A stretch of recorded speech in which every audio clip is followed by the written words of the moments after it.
Defending champion UConn has rolled through the first two rounds of the men's tournament and now faces San Diego State on Thursday, who I think they beat for the national championship last year. We're pleased to welcome in the coach of the Huskies, Dan Hurley, who Wilbon and I remember since he's a kid.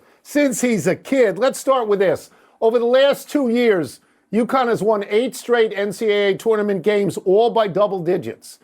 But you often seem upset with the play of your team. You were up 33 at the half over Stetson. You seemed a little bit upset. How can you imagine the team being better? You look so good so far.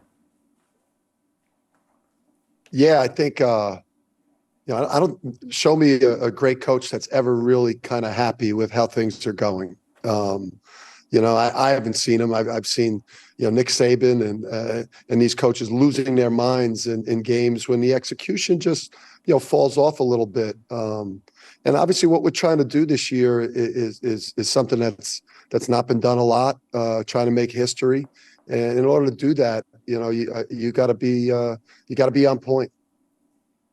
Well, it clearly is working for you, Dan. And The Athletic asked your players if you are more intense this year than you were last year when you only won something we can call the national championship. And one player said, oh, he's way harder on this year's team. How do you do it? How do you make it work? There's no rebellion. These guys are buying into you, but how and why?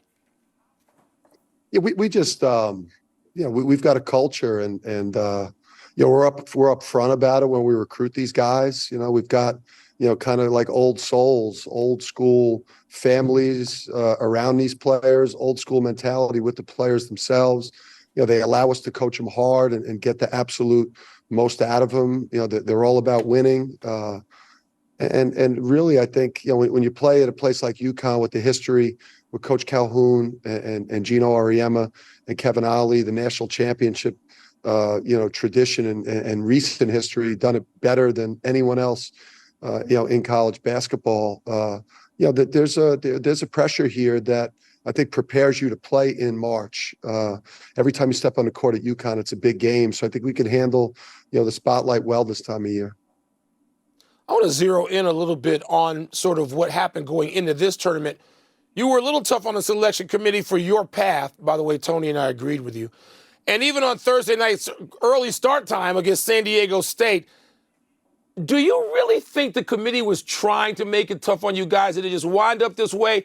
Or is it part of your us against the world approach? I don't know if the players could hear me right now. I don't believe it.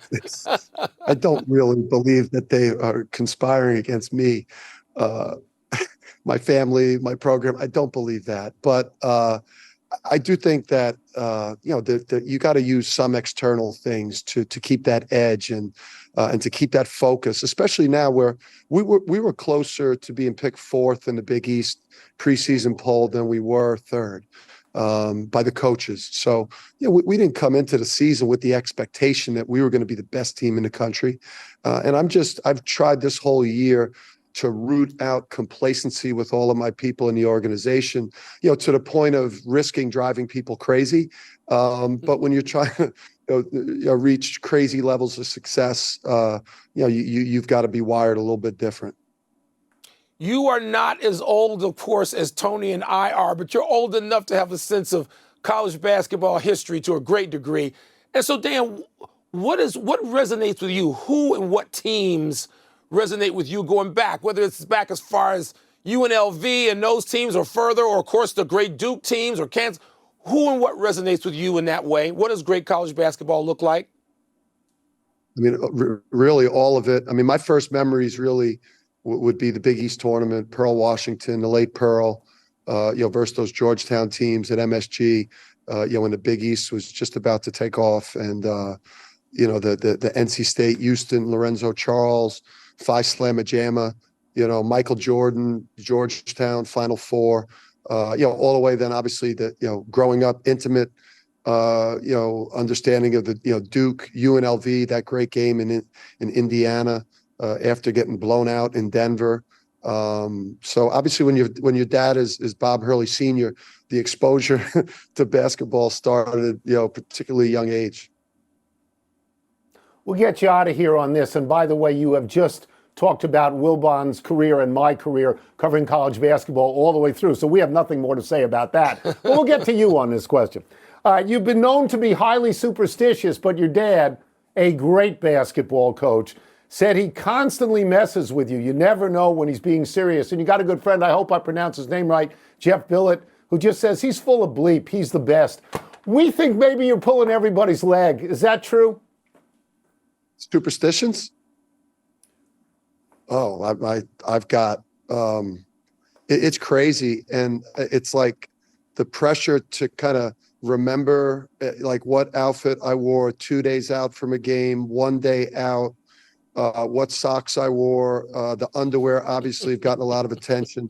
You know, the Dragon underwear that right now is on this 8-game, you know, NCAA winning streak. It's also, I'm wearing the same suit and dress shirt. My shoes too. I'm wearing the same shoes that I wore when I coached at Rhode Island in a tournament and had success. They desperately need some work from a cobbler.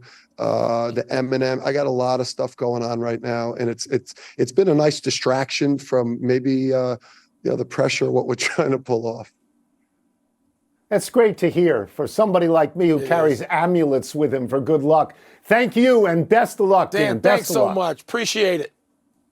Appreciate you guys.